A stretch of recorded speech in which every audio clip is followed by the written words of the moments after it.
Let's talk today about the Horseman's halter and why I invented it. I'm working together with Weaver Equine. They are building this halter for me now. So my tool of trade for many, many years was just your traditional rope halter, whatever construction, whether it was 2 knots or 4 knots, it was just a rope halter. And highly functional tool, by the way. I have no issues with it. I just get past it at a point in my training because, of course, I'm working for feather light responses. I want my horses to be thinking about exactly where I'm sending them during my groundwork.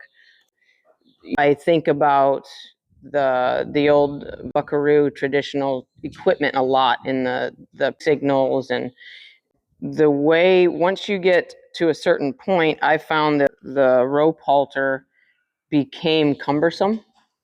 The reason it became cumbersome, I'm sure all of you that have used rope halters have seen it. When you have this fixed point down here, it twists on the horse's face. And what was happening, and if you can kind of envision a triangle, right? If I'm ask my horse to go left, if I'm doing groundwork, that twists my knots to the right, and then vice versa. So my horses would end up going around, their head tilted like that, because even worse, right? They'd really because they're being sensitive, they were following a feel, right? And that rope halter was twisting their head. So on my groundwork, I really found this tool became dysfunctional. It had its place. It helped if I had a horse that came into training that was real pushy and learned to drag their human around. Definitely has its place. But then at a point, it's like, okay, now we've got to move on.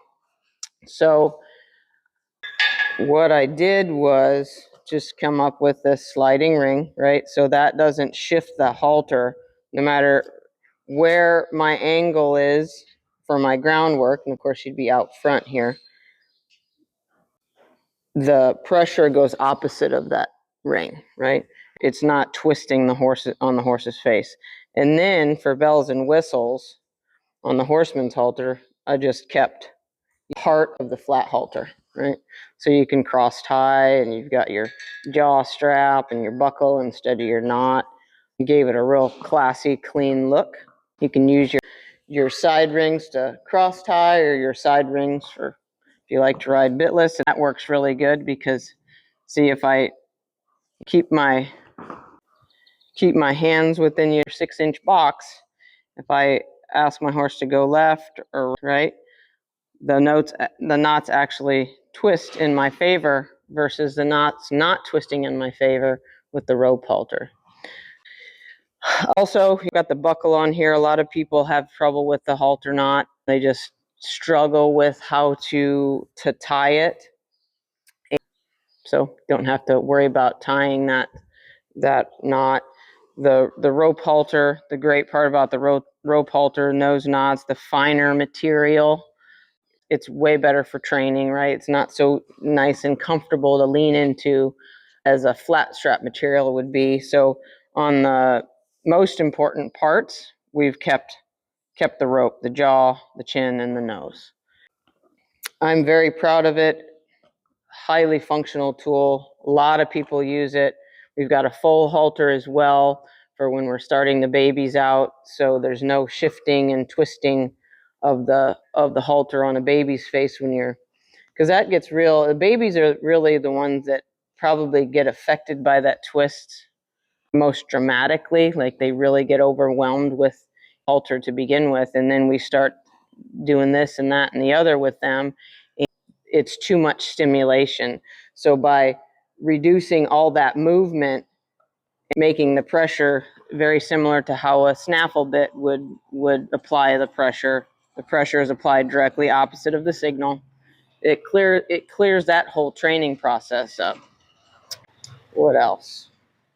You got your flat strap across the pole. That's the other thing that a lot of people really, really like.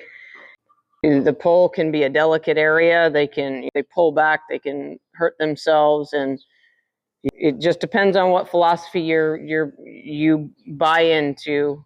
Some people like it to be rope across the pole and want that extra pressure back there, and other people don't.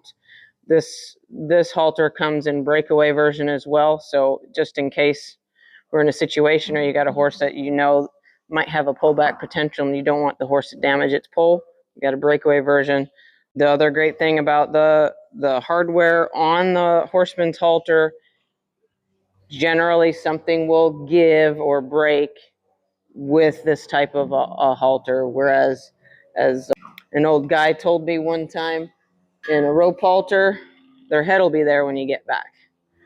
When you think about things that way, maybe you might consider that next time you tie your horse up. There's nothing on a rope halter that's going to break. The only thing that's going to give is the horse, and sometimes they don't learn the lesson fast enough and end up damaging themselves. So I would not risk my horse's life and physical safety in something that's not going to give. The other great thing, and you can kind of see what I did on this, you can personalize it. That's pretty awesome about the Horseman's halter as well. You can put your name on it, your horse's name on it, whereas everybody's rope halter looks like everybody else's rope halter. It's hard to personalize that. So I hope you've enjoyed this educational piece about the Horseman's halter. Please go check them out at weaverequine.com. If you're enjoying what you're seeing, please hit the like and subscribe below. We'd sure appreciate your support.